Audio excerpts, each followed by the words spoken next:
Bismillahirrahmanirrahim. Assalamualaikum warahmatullahi wabarakatuh. Kembali lagi dengan saya Arman Suparman dalam mata pelajaran Produk Kreatif dan Kewirausahaan untuk kelas 12. Alhamdulillah, kita panjatkan puji dan syukur kehadirat Allah SWT. Walaupun dalam keadaan new normal ini, kita semoga selalu diberikan kesehatan jasmani dan rohani. Amin. Anak-anakku yang Bapak banggakan, jangan lupa tetap jaga kesehatan kita. Jangan sampai kita terpapar virus COVID-19. Kembali ke materi. Bab pertama yaitu produksi massal atau produk massal. Tujuan pembelajaran.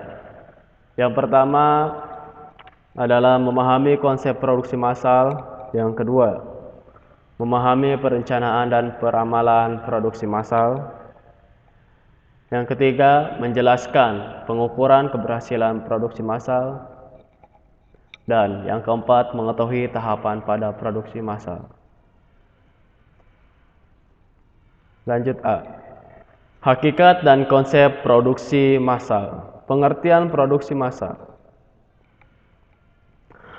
Produksi adalah kegiatan menambah nilai guna suatu benda atau menciptakan benda baru sehingga lebih bermanfaat dalam memenuhi kebutuhan.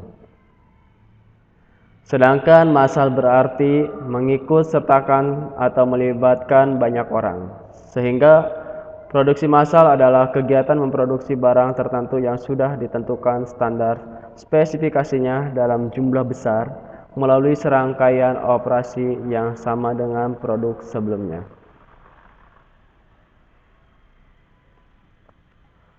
Selanjutnya, ciri-ciri produksi massal. Yang pertama yaitu produk yang dihasilkan dalam jumlah besar. Jadi saat produk ini memiliki jumlah besar sehingga memiliki jumlah yang sangat banyak sekali. Yang B, biaya per unit rendah.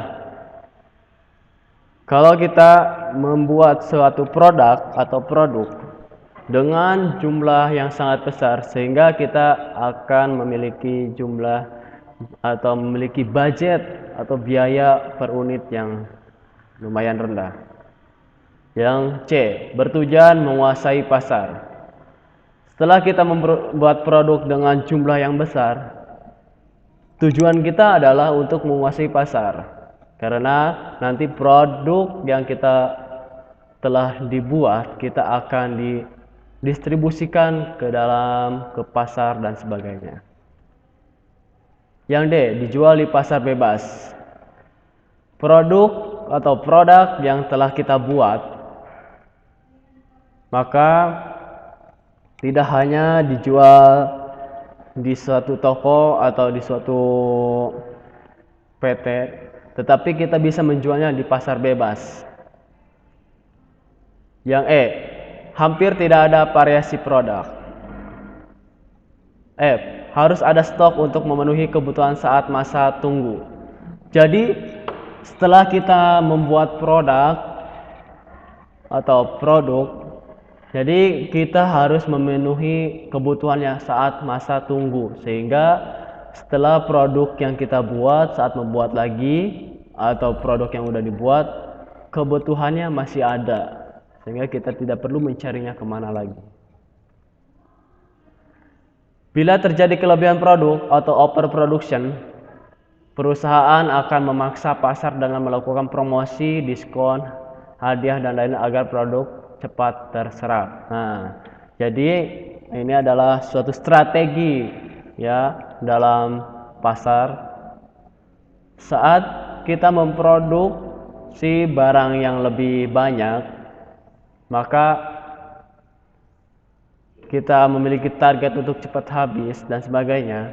Mungkin ini tekniknya. Kadang perusahaan akan melakukan suatu promosi atau diskon dan hadiah yang mereka terapkan dalam perusahaannya.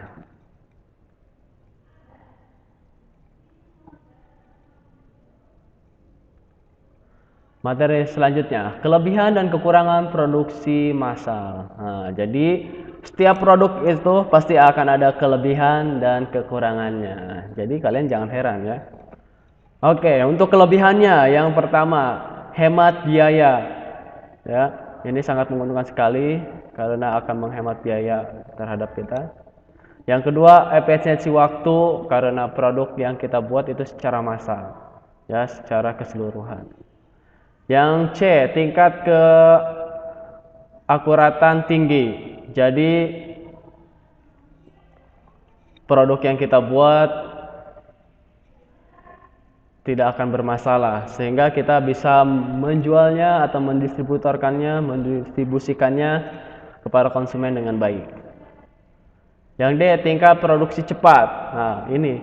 Jadi tingkat produksi cepat maka akan sangat mengefisienkan tadi hemat biaya dan efisiensi waktu. Oke, itu kelebihannya. Di balik kelebihan pasti akan ada kekurangannya. Nah, di sini saya akan jelaskan kekurangannya juga. Sedangkan kekurangannya adalah yang pertama atau A, kegiatan produksi sangat kaku. Karena hanya memproduksi satu produksi, ya tidak bisa memproduksi lainnya karena ini produksi massal. Yang B, kurang keragamnya variasi produk. Nah, ini ya kurang beragamnya variasi produk. Jadi produk yang dibuat hanya itu saja. Karena ini adalah produksi massal, tidak bisa membuat produksi yang lainnya. Yang C, biaya mesin mahal. Yang D, tidak ada jaminan produk akan laris di pasaran. Nah, jadi seperti yang tadi sudah dijelaskan, jadi suatu perusahaan harus benar-benar melakukan diskon atau suatu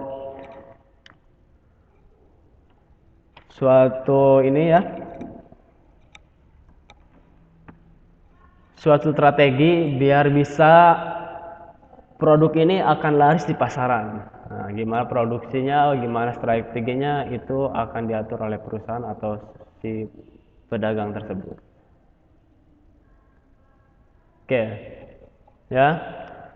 Ini ada penjelasan lagi. Sebuah perusahaan melakukan produk massal dengan alasan menghemat pengeluaran dan juga efisiensi waktu. Dengan adanya produksi massal, pekerjaan yang tadinya dilakukan tenaga kerja kini dilakukan oleh mesin. Menurutmu, apakah hal tersebut akan mengganggu penyerapan tenaga kerja?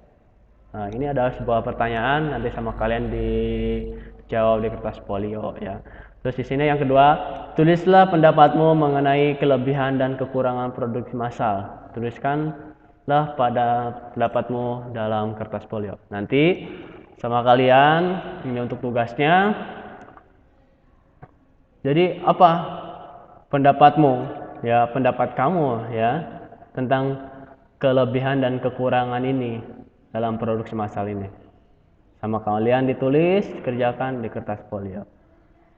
Oke, mungkin itu saja yang bisa saya sampaikan, kurang lebihnya saya mohon maaf. Kita lanjutkan lagi minggu depan di dalam mata pelajaran yang sama yaitu produk dan kewirausahaan. Ya. Tetap jaga kesehatan kalian dan tetap belajar di rumah. Tetap jaga protokol kesehatan. Saya akhir kata, biar itu kalau ya. Wassalamualaikum warahmatullahi wabarakatuh. Terima kasih. PSG Darah Biru.